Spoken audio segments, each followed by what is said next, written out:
여러분 안녕하십니까. 2025년 9월 14일. 자, 오늘은 이제 공관복음 신약이죠. 공관복음 시리즈 6번째 시간입니다.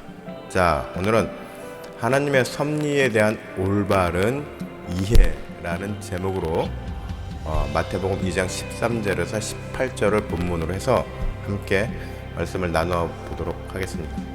자, 13절.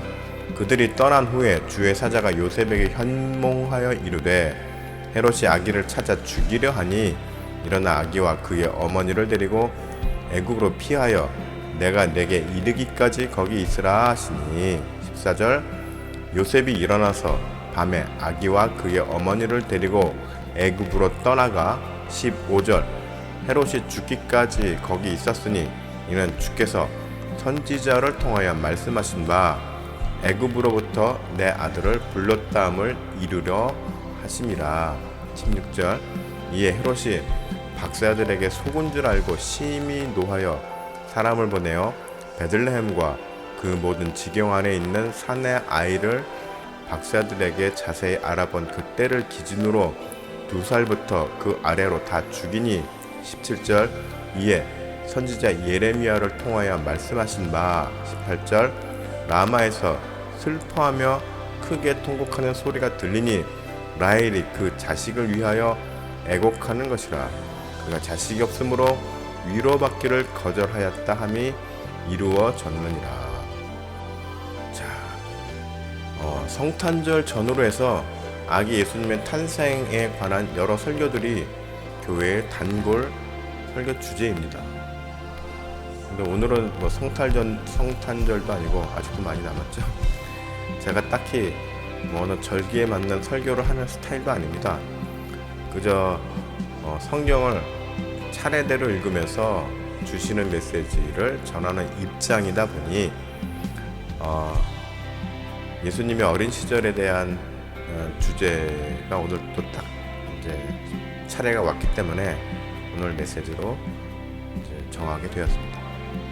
그 중에서도 예수님께서 애굽으로 피난 가신 상황에 대한 말씀을 중심으로 함께 말씀을 나누겠습니다. 13절과 14절. 그들이 떠난 후에 주의 사자가 요셉에게 현몽하여 이르되 헤롯이 이 아기를 찾아 죽이려 하니 일어나 아기와 그의 어머니를 데리고 애굽으로 피하여 내가 내게 이르기까지 거기 있으라 하시니 14절. 요셉이 일어나서 밤에 아기와 그의 어머니를 데리고 애굽으로 떠나가. 오늘 본문의 전후 상황에서 중요한 인물이나 지역이 등장합니다. 바로 헤롯 왕과 애굽이죠. 해마다 성탄절이 되면은 아기 예수의 탄생과 헤롯 왕에 대한 이야기가 또 단골 소재가 되기도 합니다. 예수님의 탄생 즈음에 비슷한 계월수의 아기들을 죽인 이야기가 이제 자주 언급되죠. 오늘도 그 내용이 배경이긴 하지만 주제의 방향을 하나님의 섭리라는 내용으로 좀 더 넓게 잡아서 생각해 보겠습니다. 우리가 보통 하나님의 섭리 혹은 하나님의 역사심을 논하다 보면 자칫 잘못하다가는 전지적 시점에서의 운명론에 빠질 수 있습니다. 이것이 신학에서 말하는 예정론과 연결되기도 합니다. 그런데 이 예정론을 잘못 오해하면은 예수님께서 이 땅에 오시는 과정과 33년 동안의 사역 그리고 십자가 주심과 부활까지의 모든 과정이 한치의 차이도 없는 짜여진 각본에 의해서, 즉 설계에 의해서 내정된 진행이라고 생각할 수 있습니다. 그런데 예정론을 이런 식으로 해석해서는 안 됩니다. 이러한 해석은 그야말로 하나님의 시각에서 바라본 전지적 시점에서 바라본 그런 시각이고, 만약에 근데 우리가 인간으로서 그러한 전지적 시점에서의 해석을 하게 되면은 우리의 삶과 구원과 심판에 대한 모든 논리들이 운명론에 흐려지게 되기 때문입니다. 다들 핑계거리가 되는 거예요. 내가 이렇게 산 것은 나는 이렇게 내 팔자기 때문에 그냥 이렇게 산 거야. 이러면은 모든 논리들이 다 깨져버립니다. 자, 이제 결론은 끝부분에서 말씀드리기로 하고, 그래서 왜 예정론을 오해해서는 안 되는지에 대해서 그 배경을 생각해 보겠습니다. 먼저 말씀이 육신이 되어 이 땅에 오시는 것은 하나님께서 창세전부터 계획하신 구원의 역사는 맞습니다. 그러나 제가 늘 말씀드리다시피 이것은 미리 각본을 짜놓고 거기에 상황을 맞춰 놓으신 것은 아닙니다. 하나님께서 이 우주라는 거대한 틀을 창조하셨습니다. 그리고 그 틀 안에서 돌아가는 모든 운행의 질서를 만드셨습니다. 이것이 큰 틀에서의 계획인 것입니다. 마치 바둑 두는 기사가 둘이 있습니다. 그런데 이 바둑은 바둑판이라는 틀 안에서 이제 바둑을 둔 거죠. 그럼 이 바둑판이 바로 이 세계관입니다. 이 바둑판의 안에서 나오는 모든 질서 안에서 경기가 이루어지는 것이죠. 자, 그런 시각에서 아담과 하와의 연약함과 잘못된 판단으로 인해서 죄가 나오게 됩니다. 이 모든 상황을 지켜본 하나님께서는 아담과 하와가 뱀의 유혹을 이겨낸 주기를 바라셨습니다. 하지만 결국 그렇게 되지 않았죠. 그러니까는 아담과 하와가 처음부터 선악과를 따먹을 것이야라를 하나님께서는 그렇게 결정을 해놓고 창조하지 않으셨다는 것입니다. 아담과 하와가 죄를 안 지을 수도 있었던 거예요. 그리고 충분히 그런 판단력과 지혜를 하나님께서 주셨습니다. 하지만 인간의 연약함이 그 기회를 저버린 것이죠. 이후에 하나님께서는 인간들이 이 죄로 인한 저주의 역사가 이어지게 될 것을 이제 보시게 된 것입니다. 얘네들 앞으로 이렇게 험난하게 자손들이 살아가겠다. 미래가 없구나. 얘네들이 이제 이렇게 생각하신 거죠. 그래서 이미 말씀이신 즉 성자 예수님, 성자 하나님이신 분과 함께 이 불행한 길을 가게 될 인류 구원의 계획을 세우시게 된 것입니다. 그리고 이것을 구약의 역사를 통해서 꾸준하게 예고하시면서 하나씩 실행하시는 것입니다. 그리고 마침내 말씀이신 예수님께서 이 땅에 오셨죠. 여러분들도 말씀을 잘 읽으면 아시겠지만 이스라엘과 온 인류의 구원자로 오신 아기 예수의 탄생과 성장 과정을 보면 헤롯을 비롯하여 백성들이 협조적이지 않았습니다. 예수님의 탄생에. 그리고 헤롯 왕에 대해서 또 그 배경을 좀 살펴보자면 헤롯 왕은 여태까지 많은 그런 기독교 영화에서 묘사된 것처럼 그저 무식하고 난폭한 교활한 꾼이 아니었습니다.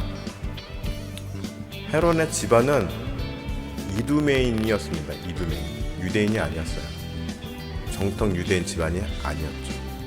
그의 아버지 안티파테르라는 인물은 그래서 유대의 유대 사회의 어떤 정치 과정에 합류하게 되면서 유대교로 개종을 하게 됩니다. 그리고 당시 복잡한 유대의 정치 상황을 잘 이용해서 권력을 잡게 되는 것이죠. 그래서 유대 사회의 주류로 올라가게 됩니다. 이러한 집안 내력으로 헤롯은 권력에 대한 아주 천무적인 감각과 집념이 있었습니다. 헤롯은 당시 로마의 카이사 황제에게 충성을 인정받게 됩니다. 그래서 유대 전체의 왕으로 올라서게 되죠. 그러니까는 헤롯도 나름 치열하게 살아오면서 그 유대 왕의 자리까지 올라간 것입니다. 그런데 이런 헤롯에게 구약에서 예언된 메시아의 탄생과 그 시련은 심각한 도전이자 위기이자 두려운 일이었을 것이 분명합니다. 그래서 헤롯은 절대로 하나님의 구원의 역사가 실현되어서는 안 되었습니다. 그러니 모든 수단과 방법을 동원해서 태어난 구원자를 죽여야만 했습니다. 그런데 이것은 뭐죠? 하나님께 대한 명백한 도전이죠. 그러나 헤롯에게는 이미 하나님에 대한 경외심 따위는 없었습니다. 오직 자신이 갖고 있는 권력 유지에만 매몰되어 있었던 사람입니다. 자, 13절 상반절을 보면은 주의 사자가 현몽하여 피난할 것을 알려줍니다. 자, 여기서 잠깐 이제 우리가 주의 사자의 현몽에 대해서 좀 드릴 말씀이 있는데, 성경을 통틀어서 하나님의 사자가 등장하고 인류 역사에 등장하고 하나님의 천사가 등장하는 것은 굉장히 하나님께서 직접 인류 역사에 개입하시는 아주 드문 이례적인 사건입니다. 이것을 우리가 그저 성경 구약 읽다가 신약 읽다가 하면서 자주 우리가 읽으니까 그렇게 별 실감이 나지 않을 수 있지만, 사실 하나님의 직접적인 역사가 일어난 시대를 시대 순으로 살펴보면은 작게는 최소한 한 세대 이상 몇십 년에서 길게는 몇백 년에 한 번 일어날까 말까 한 사건이라는 말입니다. 이런 이례적인 사건이 마리아와 요셉에게 일어났고 또 예수님 탄생 이후에 또다시 일어나게 된 것입니다. 뭐죠? 주의 사자가 등장한다는 것은 당시의 그 상황이 역사적으로 매우 엄중하면서도 아주 급박할 때, 긴급할 때 일어납니다. 즉, 아기 예수를 피신시키라는 주의 사자의 메시지는 아주 위급한 상황을 알려주는 것이란 말입니다. 이제 요셉과 마리아는 아기 예수를 안고 애굽으로 피신하게 되죠. 그런데 왜 하필 애굽이었을까요? 자, 애굽은 오늘날의 이집트죠. 자, 역사적으로 유대 민족이 어려움을 당했을 때 피신했던 지역입니다. 또 반대로 애굽의 압제로부터 벗어나고자 했던 시기도 있었습니다. 이러한 유대의 고난의 역사가 아기 예수의 피난과 다시 복귀를 통하는 그런 일련의 과정이 이런 이스라엘의 전체적인 역사와 함께 연결돼서 비슷하게 반복된 것이라고 해석하는 성경학자들도 있습니다. 이러한 역사의 반복이라는 점에서 구체적인 좀 예를 들자면 모세를 또 들 수 있습니다. 출애굽기 1장 15절에서 17절을 보면 애굽 왕이 히브리 산파 시브라라 하는 사람과 부하라 하는 사람에게 말하여 이르되 너희는 히브리 여인을 위하여 해산을 도울 때에 그 자리를 살펴서 아들이거든 그를 죽이고 딸이거든 살려두라. 그러나 산파들이 하나님을 두려워하여 애굽 왕의 명령을 어기고 남자 아기들을 살린지라. 이게 뭐죠? 헤롯이 예수님과 비슷한 또래 아기들을 죽인 그런 역사와 비슷하죠. 자, 정리하면 헤롯은 하나님의 인류 구원 프로젝트인 아기 예수의 탄생과 사역을 아주 초장에 싹부터 자르려고 제압하려고 했지만 하나님의 적극적인 인간 역사의 개입으로 이를 급하게 피할 수 있었습니다. 이것만 보더라도 하나님의 섭리가 이 예정론이 미리 짜여진 각본에 의해서 그저 연출된 것이라고 하는 것은 말이 안 된다라는 것입니다. 헤롯이라는 악인의 행태에 대해서 그때마다 대응하시면서 하나님의 섭리를 이루어 가시는 것입니다. 늘 제가 말씀드린 바가 있지만 바둑에 고수와 하수가 바둑을 두면 일단 고수는 전체적인 판세를 다 읽죠. 그리고 하수가 앞으로 어디 두게 될 것이다, 내가 이렇게 두겠다라는 것을 수십수를 보게 됩니다. 그렇죠? 그런데 그렇다고 해서 상대방이 아무리 하수라고 해서 그 수를 미리 여기다 둬 이렇게 간섭하지는 않습니다. 그렇죠? 하나님의 섭리가 바로 이러한 것과 마찬가지라는 것입니다. 자, 15절. 헤롯이 죽기까지 거기 있었으니 이는 주께서 선지자를 통하여 말씀하신 바 애굽으로부터 내 아들을 불렀다함을 이루려 하심이라.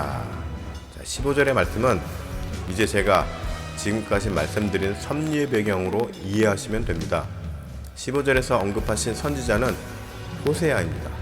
호세아서 11장 1절에 이스라엘이 어렸을 때 내가 사랑하여 내 아들을 애굽에서 불러냈거늘, 이란 말씀을 이제 이루게 된 것이죠. 자, 이스라엘이 어렸을 때란 하나님께서 이스라엘을 백성으로 삼은 지 얼마 되지 않을 때를 말하는데, 구체적으로 이스라엘 백성들이 애굽에 거하였을 그 당시 시기라고 보고 있습니다. 그리고 내 아들이란 직접적인 해석으로는 출애굽 당시의 백성들을 말하지만, 이것을 좀 더 깊고 넓게 해석하자면 바로 오늘 말씀의 아기 예수를 상징한다라고 보는 것이죠. 16절과 17절. 이에 헤롯이 박사들에게 속은 줄 알고 심히 노하여 사람을 보내어 베들레헴과 그 모든 지경 안에 있는 산의 아이를 박사들에게 자세히 알아본 그 때를 기준으로 2살부터 그 아래로 다 죽이니, 아주 세밀하게 수사해가지고 죽이려고 한 거죠. 17절. 이에 선지자 예레미야를 통하여 말씀하신 바. 자, 16절의 말씀은 앞서 말씀드린 모세 탄생 과정과 비슷한 역사의 반복이라고 볼 수가 있죠. 아까도 말씀드렸지만. 그래서 인류의 역사는 이렇게 비슷하게 반복이 된다. 1차 대전이 끝난 지 한 세대가 채 지나가기 전에 2차 대전이 일어나고, 요즘의 세상은 어떻습니까? 또 3차 대전을 사람들이 운운합니다. 언젠가 때가 되면 이 인류의 커다란 또 고난이 일어나겠죠. 18절. 라마에서 슬퍼하며 크게 통곡하는 소리가 들리니 라헬이 그 자식을 위하여 애곡하는 것이라. 그가 자식이 없으므로 위로받기를 거절하였도다 함이 이루어졌느니라. 오늘 본문의 18절 말씀은 예레미야의 말씀이 배경이 됩니다. 예레미야서 31장 15절에 여호와께서 이같이 말씀하시니라. 라마에서 슬퍼하며 통곡하는 소리가 들리니 라헬이 그 자식 때문에 애곡하는 것이라. 그가 자식이 없어져서 위로받기를 거절하는도다. 하나님께서 인류를 보시고 실행하시는 섭리는 정말로 비교할 수 없는 사랑과 은혜의 마음이 담긴 아주 세심한 배려입니다. 인류를 향한 배려입니다. 그렇기 때문에 인류 각자가 생각하고 판단하시는 모든 것들을 존중하십니다. 단지 그 판단들이 하나님 보시기에 합당한 판단이 되기를, 합당한 결정이 되기를 바라실 뿐인 것입니다. 구약의 모든 역사에 흐르는 기본적인 방향은 인류를 향한 하나님의 일방적인 구애의 손길이기도 합니다. 그 하나님의 사랑이 정말 절절하기까지 합니다. 계속 너희들은 돌이켜라, 돌아와라 계속 그러잖아요. 죄를 깨닫고 돌아서라, 나에게로 돌아와라, 그래야 너희들이 산다. 그런데 그럼에도 이런 하나님의 사랑을 끝까지 외면한다면 그 책임은 누구에게 있습니까? 외면한 그 당사자에게 있는 것이죠. 그래서 우리는 기억해야 합니다. 그렇기 때문에 우리들의 인간의 자유의지를 하나님께서 존중하셨기 때문에 심판이 적용될 수 있는 것입니다. 최종 결정은 인간 각자의 몫으로 남겨놓으신 것입니다. 그래서 이 인류의 전체 역사가 하나님의 예정론 안에 들어가 있긴 하지만 그것은 큰 틀에서의 방향을 잡아가시는 것이고, 그 안에서 인류는 얼마든지 하나님께서 원하시는 방향으로 선택할 수도 있는 것입니다. 그런데 그렇게 선택 안 한 것은 오롯이 그 사람 각자의 책임이라는 것이죠. 이 부분은 우리는 정말 잘 기억해야 합니다.